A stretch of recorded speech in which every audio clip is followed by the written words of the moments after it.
It's such a beautiful day today. Oh my god. Hi, this is Anna the nutritionist. Welcome back to my channel. Today I'm here to answer some of your questions. Now, a while ago I posted a video about 5 reasons why you're not losing weight on a calorie deficit, and I think it has really picked up in the last few weeks.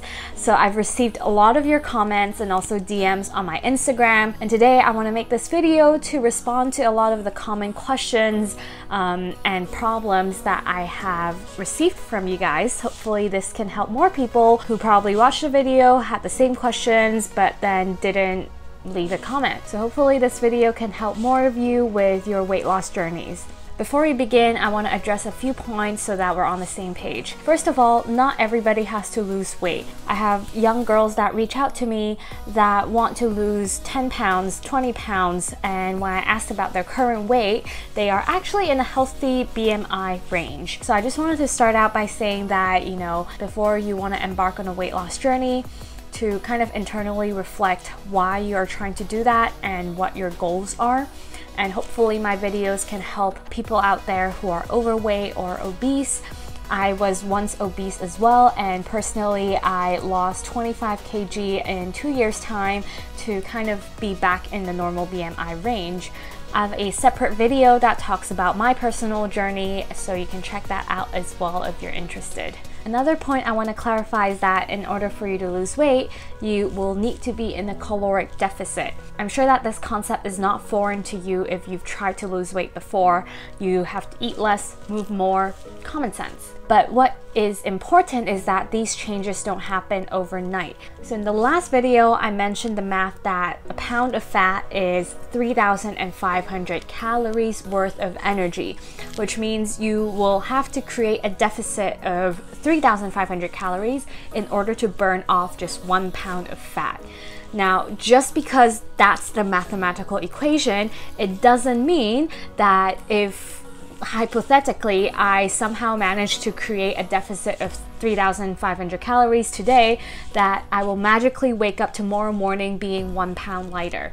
It doesn't work that way. Your body isn't just a simple machine that will react that way instantly to calorie changes.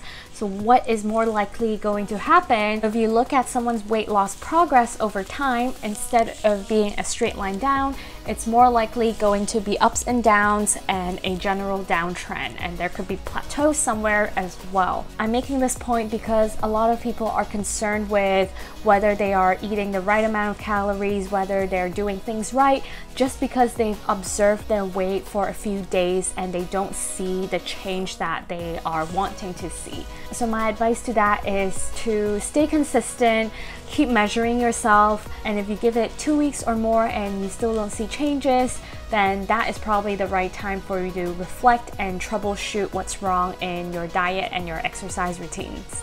Well, the first thing is to actually start with the right caloric intake goal. Before you start tracking your calories, you gotta know what is the calorie number that you're aiming for. So for some of you guys who have come to me and told me, hey Anna, I need to lose 30 pounds. How much calories should I eat in a day? Now my first question back to you would be, what is your current height, your current weight, your age, your activity level, and all of these things, because that is what you need to know in order to calculate what your energy intake should be. For simplicity purpose, I always like to refer to this online calendar called tdeecalculator.net. I've sent this out to some of you guys. It's really easy to use. All you need to do is plug in your information and it will calculate everything for you. Here we have the TDEE calculator pulled up. All you have to do is input your personal details. So for example, for myself, I'll select female, put in my age, my current weight, my height, and for activity level, here is where you can select what best describe your current activity level. So for me, it's around 3 to 5 days a week. And body fat percentage here is optional. It wouldn't change the outcome too much. So you can go ahead and press calculate. So on the results page, it will tell you a few things. First of all, it will tell you your maintenance calories per day and also per week. So from here, it is saying that if I eat 1,895 calories a day, I will be at my maintenance calorie, which means I will maintain my current weight with the activity level that I have indicated. It'll also give you a chart that shows you your spectrum of calories from your BMR all the way to if you were at an athlete level of physical activity. So this is really useful to actually know your own BMR. I would advise that you never go below this number when you're looking at your daily caloric intake. So then if we scroll a little bit down, the website actually also helps you calculate your macros. You can follow some of these breakdowns for your reference. There's also a tab called cutting and a tab called bulking. What it basically does is to subtract or add 500 calories per day to your maintenance calories. So you can also follow this number, or similarly on other apps, it will also do the similar calculation to tell you what you should be eating in order to lose weight. So two common mistakes that I see here, one being aiming for a calorie value that's too low. If that is you, then you're probably very aggressive and motivated about weight loss and you want to just get things done as quickly as possible. So you're aiming for a very low intake every day in hopes of seeing progress faster. While that is true initially, you will see tremendous progress. You will lose a lot of weight in the initial days. The problem with that is it's not sustainable. So what's going to happen is that your body's going to compensate by lowering your metabolism, your BMR. So when that's lower, that means your body's not burning as much calories, and you'll need to lower your calories even further in order to create the same deficit that you're aiming for. So that vicious cycle doesn't end very well and you're setting yourself up for failure. Now, on the other hand, some people make the mistake where they're eating too much. They're aiming for a calorie value that's too high. And that tends to happen more frequently for people who use apps to track their calorie. Now, what happens on a lot of fitness apps like MyFitnessPal, which is the #1 used tracking app out there, and there's nothing wrong with the app. The app is amazing. But for people who are not aware of what the numbers mean on the app, they will go through the initial setup phase, enter in their current weight, their goal weight, and enter in all their measurement details. And the app's going to tell you to eat, let's say, 1,600 calories a day in order for you to hit your goal weight. Now, if you've used MyFitnessPal before, you might notice that when you log your exercise, let's say I went for a jog today and burned 300 calories. When you add that in, your daily calorie goal suddenly becomes 1,900 calories. Yes, the default setting in MyFitnessPal would actually add back any exercise active calories back to your daily caloric balance. So if you follow your app religiously, you will think that, oh, I have 300 extra calories that I can eat today. Let's eat something. And there's a few issues with this setting. First of all, when you had the number 1,600 calculated for you, it actually already took into account your activity level. On MyFitnessPal, you were asked if you were sedentary or if you have light exercise or if you're fairly active. So when you already filled that in, it already impacts the calories that it will recommend to you. And another issue with that is, how do you know you burnt 300 calories? You probably got that number either from the database of MyFitnessPal. When you put in the activity and the duration, it will give you a number. Or you could have gotten that number from fitness trackers like Fitbit, Apple Watch, whatnot. These technology are awesome, but then the accuracy of the calories burned is actually not that great.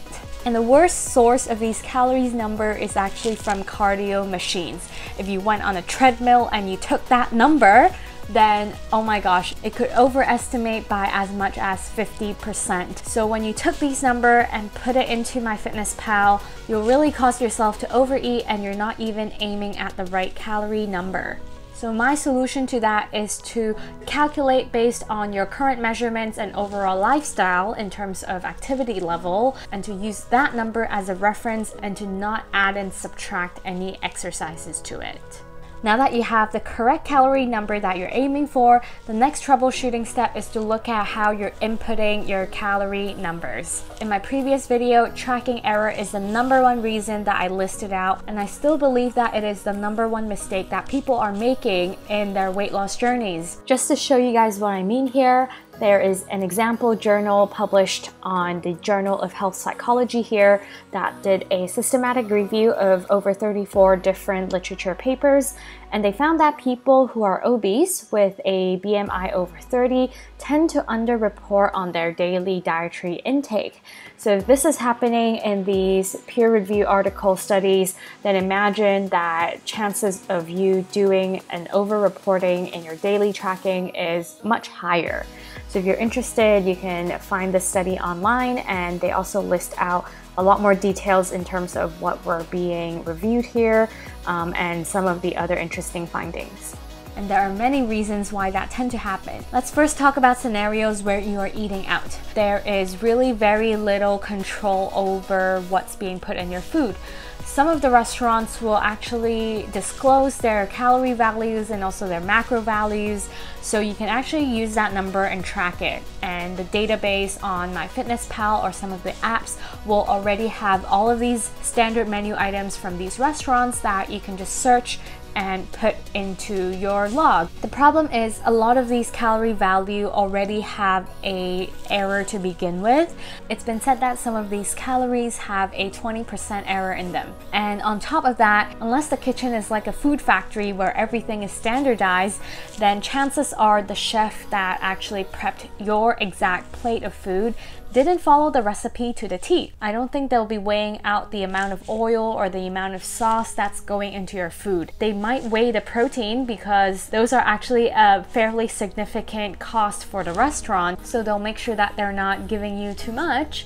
But otherwise, there could be a huge discrepancy between the calories they tell you and the calories that's on your plate. And similarly, this also applies to packaged foods. For most countries, I'm sure it is mandated that the packaged foods you buy from supermarkets will have to tell you their serving size, their calories per serving, and all of the other nutrient infos. The tricky part here again is one, there could be errors in that value. Let's say you are buying a pack of granola that is mixed in with raisins, nuts, and cacao nibs. So their nutrition value is probably calculated based on the ratios of the different ingredients that are being used.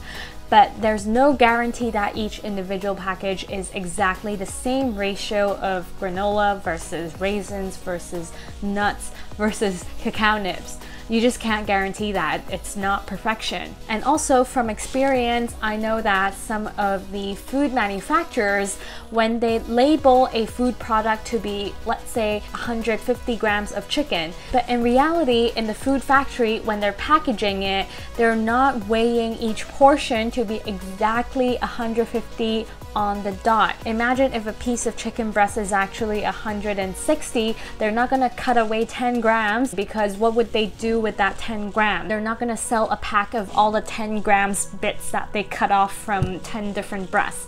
I hope you get the point. And also sometimes your packaged foods is not one serving per package, it's multiple servings. Let's say you're making oats for breakfast. I have been obsessed with making oats for breakfast lately. You have to be really sure to not eyeball that measurement and actually use a measuring cup to see if it's half a cup of oats. You'll be surprised by how much difference there can be even when you're eyeballing and it looks the same to you. There could be 20, 30, even 50% difference in the amount of food that you have portioned out. The next troubleshooting step relates to home cooking. I think one common mistake on tracking home cooked meals is that you're not picking the correct food item on your app. For example, when you search chicken, there are so many different chicken items that you can choose from. So be as specific as you can. Is the chicken raw? Is the chicken cooked? Is it breast? Is it thigh? Is it the whole chicken? Does it have skin on? Does it have bones in? Which, if it has bones, I would recommend you to debone it and then weigh the boneless meat and tracking that instead. And another example, let's say you had a banana as your fruit today and you want to track that. You'll realize when you enter in banana, there's tons of options, and they also ask you for the size. What is a small banana, medium banana, and a large banana? Because in my opinion, that is kind of subjective. Maybe in some tropical countries, all your bananas are massive, but you would think that it is a regular size banana. I don't know. So if you really want to minimize all of the errors, then you probably want to either measure your banana. Some of the food items will actually specify that a 5-inch banana is small, but the better way is probably just peel and weigh the banana that you're eating and find the food item that corresponds to that and track the weight instead. At this point, you're probably thinking, oh my gosh, Anna, you make it sound so tedious, so difficult. I don't even have a food scale at home. I'm not gonna do all of this, whatever crap you just talked about. And that is fair. Personally, I don't track my calories religiously every day. My personal opinion on calorie tracking is that it's not something you want to be doing daily for the rest of your lives. I think it's a great tool for somebody just starting on their weight loss journey to really understand the food that they're putting into their body. What's also really helped me is to be brutally honest with myself. I think a lot of times it's very easy for us to blame something external for our own failures and for our own weight gain.